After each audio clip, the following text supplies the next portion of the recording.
Dear friends, good morning. Welcome to my electrical engineering channel. Today's topic is no load trial of induction motor.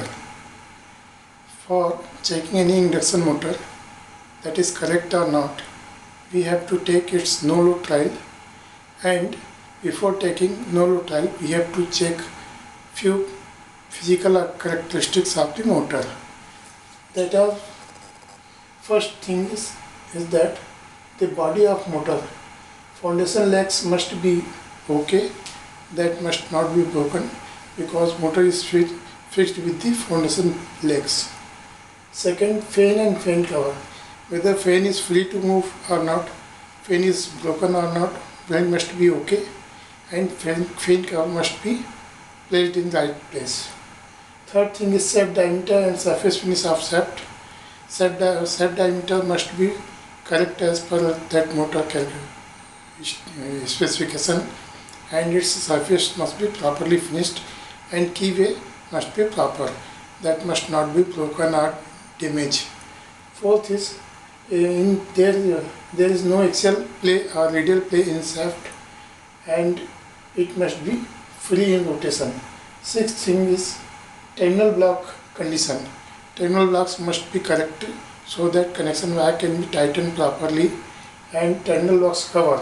It is very important when we fix any motor at any place. Terminal blocks cover must be very necessary to fix because it is safety measure. So friends, after checking physical condition of motor, we will set up the circuit like this for no load test of machine. In this is DOL starter. From this, 3-phase supplies is given to the motor. Here field voltmeter is connected to check the line voltage. This emitter is connected in series for line current, and this is W1 and W2 are 2 wattmeters. This current coil and PC is pressure coil.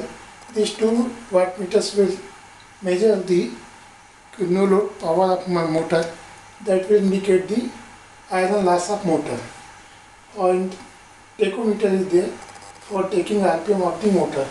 So we will start DOL starter. So motor supply will go to the motor, and motor start running at no load. We have to first see that motor should be run very freely, smoothly. There must be no sound in the motor, and we will note down the voltage of line voltage VL and line current IL.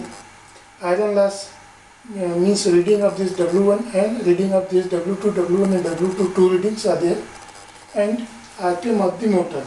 Then we will calculate the cos phi is equal to power upon root 3 VL IL, that is equal to W1 plus W2 by root 3 VL IL.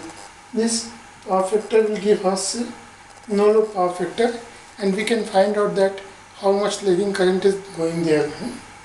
And slip can also be calculated with the help of synchronous speed minus rotor speed upon ns into 100.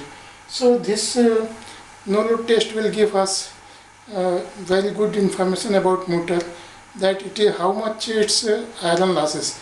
Iron loss must be nearly 5 to 6% maximum. If it is more than 10-12%, then this motor's iron loss is more, and its efficiency will be less, and this motor may hot in running. In this way we can find out very important points about motor. And slip must also be within 4% or 3%, because when we give load to the motor, slip will again increase. So it must be 2 to 3% range. So that this is the no load test of motor, and if it gives readings correctly, then the motor is suitable for use. If iron losses are more, then that motor must be avoided. Thank you very much. You must also see that there must be no sound in motor. If you feel this video is useful to you, please like my video. If you are first time in my channel, please subscribe my channel and press bell icon. Thank you very much. Thank you very much.